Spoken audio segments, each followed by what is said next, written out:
Bueno, damos comienzo entonces al primer panel de esta primera sesión con la presentación del ministro del Tribunal Constitucional de Chile y miembro de la Comisión de Venecia en representación de Chile, doctor Juan José Romero Guzmán, quien es además Master of Science in Regulation de la London School of Economics and Political Science de Inglaterra, doctor en Derecho de la Universidad de Salamanca, España, y profesor de la Facultad de Derecho de la Universidad Católica de Chile.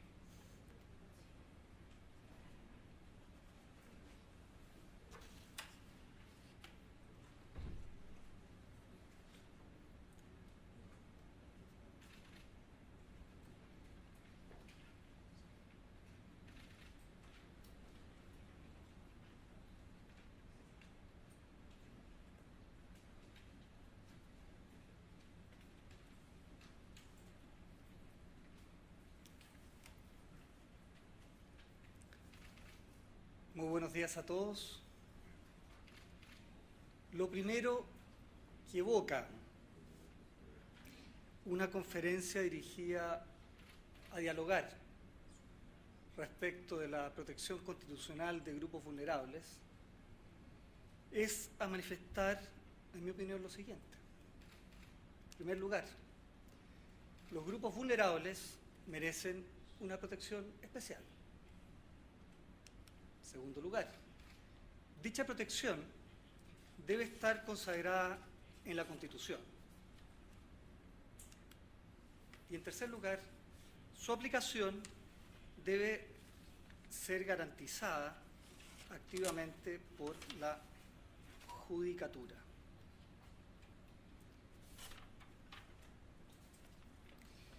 Lo que yo quiero plantear es lo siguiente. Es cierto, para cualquier persona preocupada por la justicia, interesada por ella, es bastante natural adoptar una postura como la descrita. Mi objetivo consiste en visibilizar de manera somera, de manera introductoria y, aclaro, desde mi punto de vista estrictamente personal, aspectos eventualmente problemáticos o desafiantes de la afirmación anterior. Estoy asumiendo un riesgo respetuoso, pero lo estoy haciendo, con el fin de que se genere un debate constructivo y con altura de miras, en que al final nos podamos nutrir de la valiosa experiencia de los magistrados y expertos aquí presentes, a los cuales agradezco su participación, nos honra de hecho. Dividiré mi presentación en tres partes, cada una de las cuales intentará hacerse cargo de las tres afirmaciones iniciales.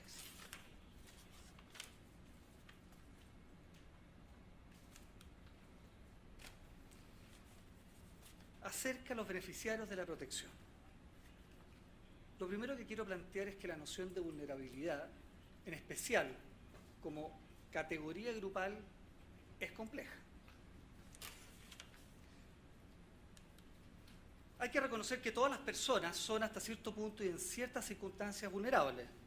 De hecho, depende de nuestra capacidad de respuesta para resistir aquellas amenazas que nos puede producir un daño. Desde el punto de vista de los derechos humanos, son vulnerables quienes tienen disminuidas sus capacidades para, por distintas razones, hacer frente a las eventuales lesiones de sus derechos básicos, es decir, disminuidas sus capacidades para ejercer derecho. Ahora, toda víctima de violación a sus derechos fundamentales lo es porque en primer lugar resultó ser vulnerable. No se requiere pertenecer a una categorización grupal de vulnerabilidad en ese sentido. En segundo lugar, la vulnerabilidad puede ser percibida como inherente a la persona o puede tener, entre otros, un origen fundamentalmente sociocultural. Personalmente creo que los diferentes tipos de vulnerabilidades sobre las cuales se dialogará en esta conferencia responden a esta clasificación más bien gruesa. La vulnerabilidad admite grados respecto de un mismo grupo, como puede ocurrir, por ejemplo, con vulnerabilidades por consideraciones etarias, o en relación a otros grupos vulnerables o desaventajados. Puede ser permanente o transitoria. De hecho, a veces se puede caer en dicha situación o se puede superar. Dado lo anterior, cabe preguntarse si es mejor realizar una evaluación como colectivo o de acuerdo a cada realidad individual. En el plano judicial, la aproximación natural es examinar la situación desde una perspectiva individual. En el plano de las políticas públicas, la aproximación suele ser global o colectiva. Muchas veces, una determinada vulnerabilidad va acompañada de la presencia de otra.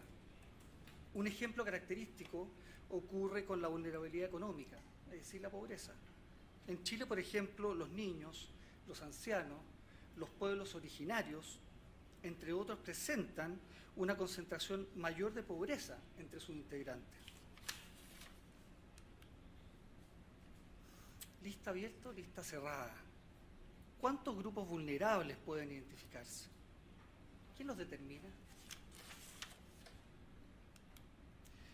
En ocasiones, la atribución de la característica de vulnerable a un grupo es una materia controvertida, así lo creo yo. Por ejemplo, y lo quiero plantear con total respeto y sin adelantar una opinión. La sentencia, en el caso Artavia Murillo, consideró a las madres embarazadas como un grupo vulnerable en relación específicamente a los nasciturus, a los que están por nacer. Bueno, podrá decirse que esa no es una materia controvertida, salvo para los católicos, quienes serían un grupo minoritario. Bueno, lo curioso es que de grupo minoritario a grupo vulnerable puede que haya solo un paso.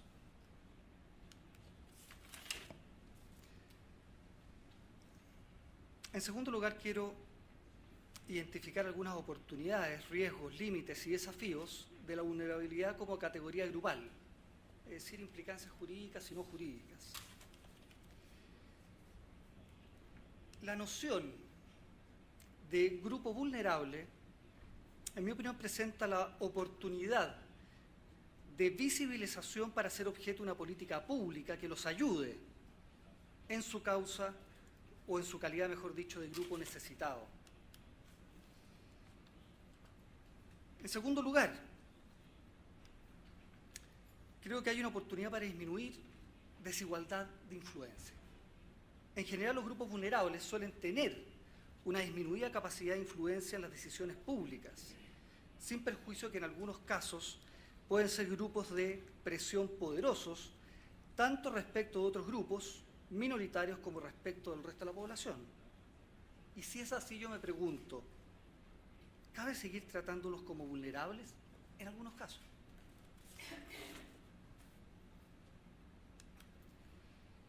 La noción de grupo vulnerable entraña también, en mi opinión, el peligro de invisibilizar a potenciales víctimas no pertenecientes a algún grupo vulnerable.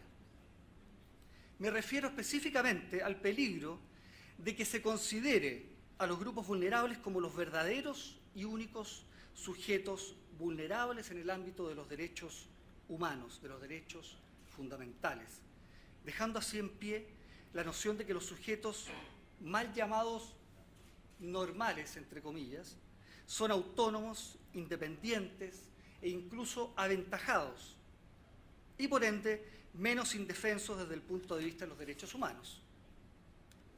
Indudablemente que también existe el peligro de estigmatización y al final también el peligro de una mala utilización en términos argumentativos de este concepto, porque la vulnerabilidad puede también implicar una posición de privilegio argumental.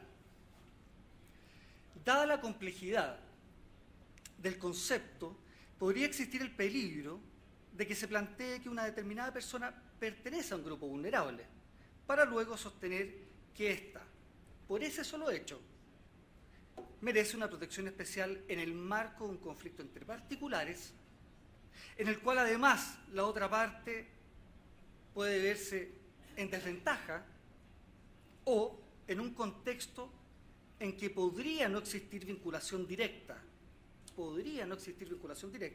entre el estado de vulnerabilidad y la materia en la cual se enmarca la controversia. oportunidad, creo que no sin riesgo, pero oportunidad, para facilitar la identificación de estándares interpretativos. Por ejemplo, frente a una solicitud de inaplicación de una normativa legal discriminatoria o desventajosa o que cause indefensión, la pertenencia a un determinado grupo vulnerable podría determinar que el escrutinio o revisión judicial sea más exigente respecto a la justificación del interés público del fin, respecto de la justificación de la idoneidad y necesidad del medio empleado y los beneficios vis a vis los costos involucrados. En suma, las oportunidades y riesgos aludidos dan lugar a limitaciones y desafíos, creo yo. Ahora, la primera afirmación señalaba que los grupos vulnerables merecen una protección especial. Ahora me referiré a la segunda afirmación, es decir, que dicha protección debe estar consagrada en la Constitución. Pregunta: ¿qué incidencia tiene la consagración específica en una Constitución de la protección de grupos vulnerables en términos de derechos sociales prestacionales? Sobre el particular, quiero citar el trabajo de Ben Bassat y Dahan, Social Rights in the Constitution and in Practice, Journal of Comparative Economics. Este trabajo consistió en la medición del compromiso constitucional con los derechos sociales de 68 países del mundo en 5 áreas: educación, salud, vivienda, seguridad social y protección de derechos de los trabajadores. Para estos efectos, compromiso constitucional alude al grado de explicitación y desarrollo en el texto de la Constitución de derechos sociales de prestación. Luego, analiza el impacto que tiene esta consagración en el gasto público y, en algunos casos, en la efectividad de los resultados. ¿A qué conclusiones se llegó? En la mayoría de los países, el compromiso constitucional con los derechos sociales es relativamente bajo o incluso ausente. Los países pobres tienden a tener en promedio, o mejor dicho, un promedio mayor de compromiso constitucional con los derechos sociales. El compromiso constitucional con los derechos sociales no tiene un impacto significativo en el gasto social, a pesar de lo que se pudiese pensar. Pero si bien el aumento o disminución del gasto público social es un indicador válido, podría no ser la variable que mejor refleje el efecto de explicitar en la Constitución ciertos derechos, como en el caso de la educación. Sin embargo, el estudio respecto a la educación muestra que el compromiso constitucional con esta no tiene efecto en la tasa, por ejemplo, de matrícula primaria y secundaria. Igualmente, en el ámbito de la salud, tampoco parece existir una incidencia significativa en la tasa de mortalidad infantil. En definitiva, la consagración específica en una Constitución de ciertos derechos sociales de prestación no está correlacionado con un incremento en el gasto público ni con una mejora en los resultados. No se trata de ser pesimista, pero sí de tener algún grado de realismo, más allá de las limitaciones que puedan tener estos estudios. Tercera parte de la afirmación. La protección constitucional de grupos vulnerables debe ser garantizada activamente por la Judicatura. El primer planteamiento general que quiero hacer es que sí existen riesgos derivados de la adopción de medidas correctivas, a veces muy intervencionistas por parte de la Judicatura, aunque sean dictadas con el loable fin de propender a la solución o alivio de problemas padecidos por ciertos grupos vulnerables, en particular en el ámbito socioeconómico y especialmente en periodos de austeridad económica. Cuando un tribunal dictamina medidas dirigidas a los poderes públicos, con un carácter vinculante, que involucran la prestación de servicios y con un alcance general o estructural, creo yo que sí podríamos posiblemente hablar de una aproximación judicial expansiva o muy intervencionista. Hay grado, evidentemente. Una aproximación expansiva involucra, por un lado, el riesgo de instar por medidas erróneas, con consecuencias negativas en términos de bienestar.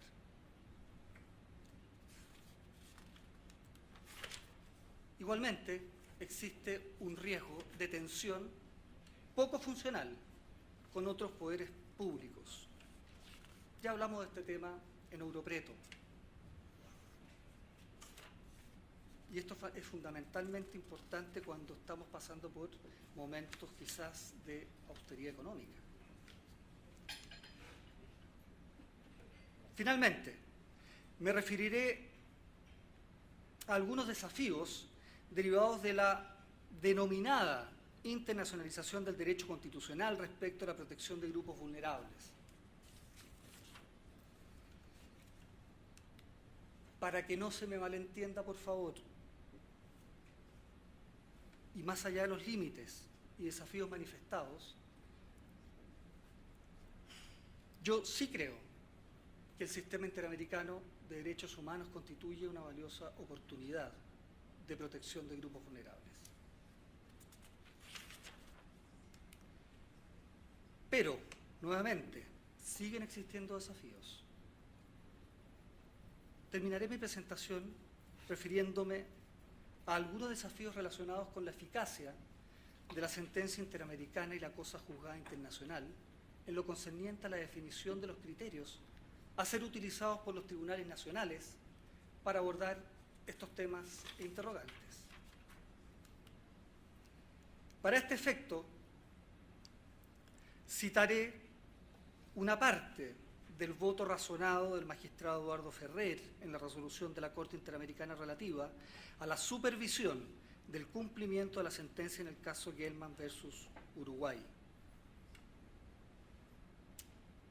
En situaciones y casos en que el Estado concernido no ha sido parte en el proceso internacional en el que fue establecida determinada jurisprudencia, jueces y demás órganos vinculados a la administración de justicia en todos sus niveles están obligados a ejercer ex oficio un control de convencionalidad, teniendo en cuenta la interpretación que ha realizado la Corte Interamericana.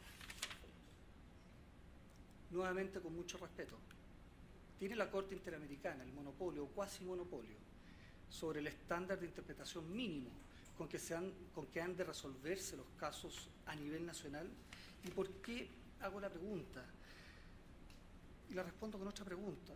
¿Hasta qué punto las oportunidades, riesgos, límites y desafíos a los que he aludido resultan atingentes a las Cortes nacionales, si es que lo que se puede eventualmente querer, y ojo, no estoy seguro que así sea, es que se siga con la mayor fidelidad posible las directrices interpretativas de la Corte Interamericana?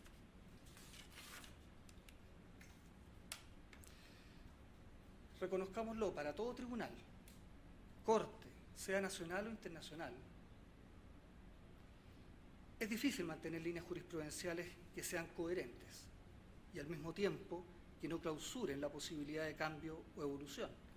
Y si esto es así, ¿cómo se compatibiliza con una aspiración eventualmente expansiva respecto del efecto que han de tener las sentencias de la Corte? Si es que realmente lo expresado es la posición de la Corte. No lo sé.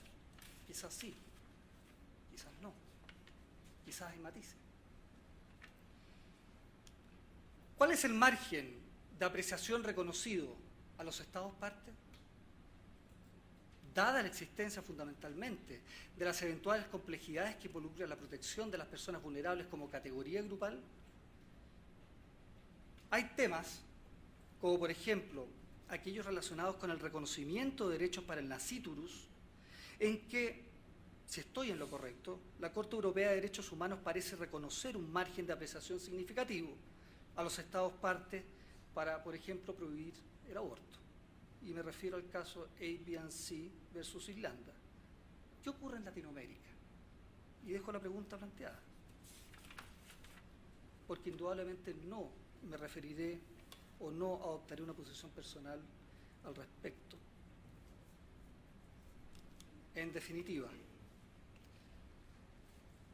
lo que yo he intentado ha sido establecer matices respecto de la afirmación inicial a la cual podríamos sentirnos inclinados. He intentado exponer de manera sucinta e introductoria y como motivación básicamente al debate ciertos límites, riesgos, oportunidades y desafíos que muchas veces tienen un alcance incluso mayor al ámbito específico de los grupos vulnerables. Creo que será una oportunidad invaluable poder nutrirnos del conocimiento y experiencia de quienes participan hoy aquí, en esta conferencia, hoy y mañana. Yo creo que hay mucho que reflexionar y también, por qué no decirlo, mucho que aprender. Gracias.